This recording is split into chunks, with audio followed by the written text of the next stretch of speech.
Viewers কেমন আছেন সবাই? আশা করি ভালোই আছেন। আজকে একটা দুর্দান্ত রেসিপি করেছিলাম, যেটা আমি ছোটবেলায় খেয়েছি।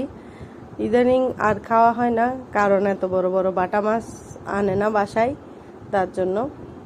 তো বড় বড় বাটা মাছ নিয়ে এসেছিল আমার হাজব্যান্ড। তো তার ভিতরে পেয়েছিলাম অনেকগুলো তেল। আসলে এখন এত বড় বড় বাটা মাছ হয়তো পাওয়াও যায় না।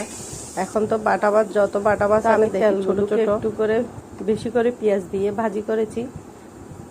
প্রথমে পেঁয়াজ রসুন হালকা ভেজে নিয়ে দিয়ে দিয়েছি। অবশ্যই এখানে তেল কম দিতে হবে, কারণ আমরা তেল রান্না করতেছি। তেলগুলো অবশ্যই ভালো করে ধুয়ে নিতে হবে, না হলে অপরিষ্কার থাকলে স্বাদও পাওয়া যাবে না, আর গন্ধটাও হবে তীব্র। তার জন্য ভালো করে বেছে নিতে হবে। সেখানে ময়লা থাকে প্রচুর, ময়লা ধুয়ে নিয়ে ভালো করে একদম ফ্রেশ করে ধুয়ে নিয়েছি।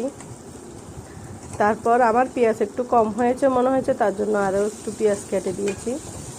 তারপর গন্ধটা চলে যাওয়ার জন্য দিয়েছি একটা তেজপাতাকে ছিঁড়ে। এইখানে এই রান্নায় আমি যখন খেয়েছি তখন দেখেছিলাম যে কোনো শুকনো মরিচ ইউজ করেনি, কাঁচামরিচ দিয়ে রান্না করেছিল। তবুও আমি একটু কালার আসার জন্য একটু গুঁড়া মরিচ ইউজ করেছিলাম। এখানে দিয়েছি মরিচের গুঁড়া, হলুদের গুঁড়া, মরিচের গুঁড়া তো সামান্য পরিমাণ আপনারা দেখলেনই। তারপর দিয়েছি জিরার গুঁড়া, একটু দিয়েছি ম্যাজিক মশলা। তারপর এগুলো দিয়ে বাছতে বাছতে অবশ্যই অনবরত নাড়তে হবে, না হলে নিচে দিয়ে লেগে যাবে, কারণ এখানে কোনো পানি দিতে পারবেন না, এই জন্য অনবরত নাড়তে হবে। তারপর যখন পেঁয়াজ সব কিছু একদম সিদ্ধ হয়ে ভাজা ভাজা হয়ে যাবে, ধনিয়া পাতা দিয়ে তখন নামিয়ে নিলেই রেডি হয়ে গেল মাছের তেলের পেঁয়াজি।